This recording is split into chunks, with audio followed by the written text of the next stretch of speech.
सिख साहब, ज़ाहिर है जजेस के दरमियान इख्तलाफ राय हो, अच्छी बात है, बजाय इसके कि सारे जजेस हम ख्याल हों, एक जैसे बेंचेस बन रहे हों, 13 जजेस का बेंच बना है और अच्छी बात है। मगर ये इख्तलाफ राय ही है, आपका बड़ा तजर्बा है, या फिर ये इख्तलाफ है जो वाज़ेह तौर पर नज़र आ रहा है?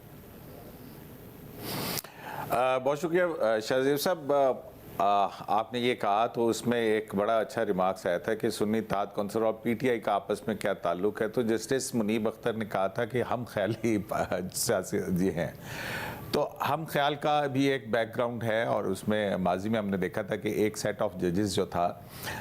वो बिल्कुल इस तरह से बेंचेस बनाए जाते थे जिसके अंदर हम ख्याल जज साहिबान की जो है वो अक्सरियत हुआ करती थी और बहुत प्रिडिक्ट हो जाया करता था कि फ़ैसला क्या आएगा और किस तरफ जाएगा। अब ये उसके बाद से जो 18 सितंबर के बाद से 2023 के बाद से जो सुप्रीम कोर्ट है उसके अंदर बेंचेस की कॉन्स्टिट्यूशन के अंदर यू कांट प्रिडिक्ट कि क्या है। ये बिल्कुल एक मेरा ख्याल है कि मैं तो इसको इस तरह से ही लूँगा कि ये 3 मुख्तलिफ आरा जो हैं वो हमारे सामने आ रही हैं और ये इख्तलाफ राय अच्छी बात है और मैं तो इसको बहुत एक हेल्दी साइन के तौर के ऊपर लेता हूँ। लेकिन इन सब चीज़ों का बैकग्राउंड है। अब अगर हम इस बैकग्राउंड के अंदर जाएं तो हम ये देखते हैं कि जहाँ पर जस्टिस मंसूर अली शाह साहब जो हैं वो एक एडीआर की कह रहे हैं, एक तजवीज़ दी है उन्होंने कि क्यों ना वो 3 दिन फिर दे दिए जाएं पीटीआई के लोगों को कि वो किस सियासी जमात के अंदर जा सकते हैं क्योंकि इलेक्शन कमीशन ने गलत किया। फिर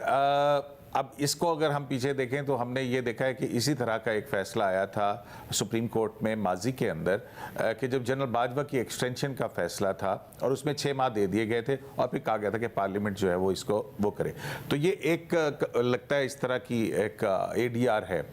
जबकि दूसरी तरफ जो है वो जस्टिस मुनीब अख्तर और जस्टिस काजी फ़ईसा के माबैन जो एक हम देख रहे हैं कि वो हो रही है, कल भी हुई थी कि जब वकील जो हैं सुन्नी इत्तेहाद काउंसिल के उनके हवाले से जजेस के बहुत सारे रिमार्क्स आ रहे थे, तो जब एक बहुत हतमी किस्म का रिमार्क आया तो जस्टिस काजी फ़ईसा चीफ जस्टिस ने ये कहा कि जब मैं वकील था तो जब इस तरह की सूरत थी तो मैंने कहा कि जी जज साहब अगर आपने फैसला कर लिया तो फिर मैं अपने आर्गूमेंट क्या दूं। यानी उस पर फिर जस्टिस मुनीब अख्तर जो है उन्होंने कहा कि ये बड़ा एक ऑफेंसिव चीज़ है कि आप ये कह रहे हैं कि हम प्री डिटर्मिन्ड माइंड से जो है वो यहाँ पे बैठे हैं। उसका मकसद ये था। लेकिन इसके साथ ही जो 63A की बात आती है, आज भी वो बात जो है वो उसके अंदर हुई और reading into the constitution की बात हुई, तो वो जस्टिस मुनीब अख्तर का फैसला है अगर आपको याद होगा, जिसमें 63A की इंटरप्रिटेशन की गई थी जिसके ज़रिए के वोट शुमार नहीं होगा मुनहरिफ अगर कोई डिफेक्शन करता है। तो ये जो था इस पर 2 जज साहबान ने कहा था ये री राइटिंग ऑफ द कॉन्स्टिट्यूशन और उसके इस फैसले की वजह से जो है पंजाब के अंदर हुकूमत जो है वो तब्दील हो गई थी। अब बल्ले का अब ये फैसला है और बल्ले का फैसला जो है इस हवाले से भी जो है वो तनकीद भी होती है और उसके ऊपर उसके हक़ के अंदर दलाइल भी आते हैं, जैसे कि आज चीफ जस्टिस ने कहा, जबकि जस्टिस मुनीब अख्तर जो हैं वो उसको माजी से जोड़ के और फिर यहाँ पर ला रहे हैं। तो ये जब ये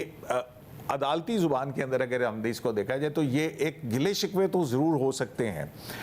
लेकिन जब सुप्रीम कोर्ट ऑफ पाकिस्तान इस मुकदमे के ऊपर फैसला करने बैठेगी, ये 2 गिले शिकवे भी हैं, ये 2 मुख्तलिफ आरा भी हैं, 2 मुख्तलिफ पोजीशंस भी हैं। लेकिन उसके बाद जब जजमेंट पेन डाउन की जाएगी तो फिर जो है वो क्या किस हद तक कौन सा फैसला रेलिवेंट होगा, क्या उसको बुनियाद बना के किया जा सकता है।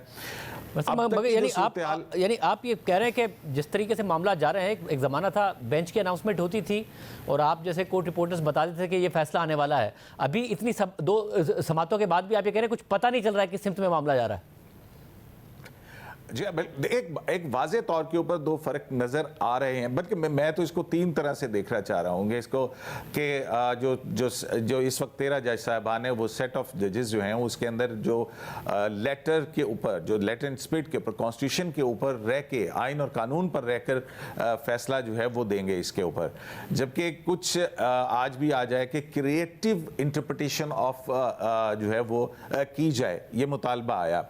और creative interpretation interpretation of constitution जो है वो फिर reading into the constitution और दूसरी बात है। लेकिन अब वो जो है अगर हम क्रिएटिव उसके ऊपर फिर अब जैसे काजी फैसल ने जो आखिर के अंदर कहा कि हम थक चुके हैं कि मसाइल का हल हम क्रिएटिव इंटरप्रिटेशंस के ज़रिए हम क्यों आइन और कानून पर अमल नहीं करते हैं, इसकी जो विजडम है ये पार्लियामेंट के पास है। सुप्रीम कोर्ट पार्लियामेंट से ज़्यादा अक्लमंद नहीं है कि हम आइन साजों की मंशा क्या थी उसको इंटरप्रेट करना शुरू कर दें।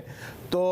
ये जाहिर है कि ये माजी का लगेज भी है, अदालती फैसले भी हैं और साथ ही साथ सियासी माहौल जो है उसके अंदर एक बिटरनेस भी है। अब जैसे जैसे अतर मिनल्ला ने कहा कि लेवल प्लेइंग फील्ड की बात की कि एक पॉलिटिकल पार्टी मुसलसल करती रही है, ये लेवल प्लेइंग फील्ड के हवाले से केस जस्टिस अतर मिनल्ला के पास भी आया था और जस्टिस अतर मिनल्ला ने उसके ऊपर ऑर्डर पास किया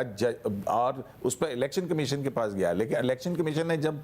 उन वाक़यात के हवाले से जवाब दाखिल किया तो पाकिस्तान तहरीक लतीफ़ खोसा साहब हैं, वो आपको पता है उन्होंने कहा कि जी 700 के 600 सफ़ात का जो है ना हमें जवाब दे दिया कि आप कौन पढ़े इसको, और वो फिर अदालती कार्रवाई का बाइकआउट भी करके चले गए थे।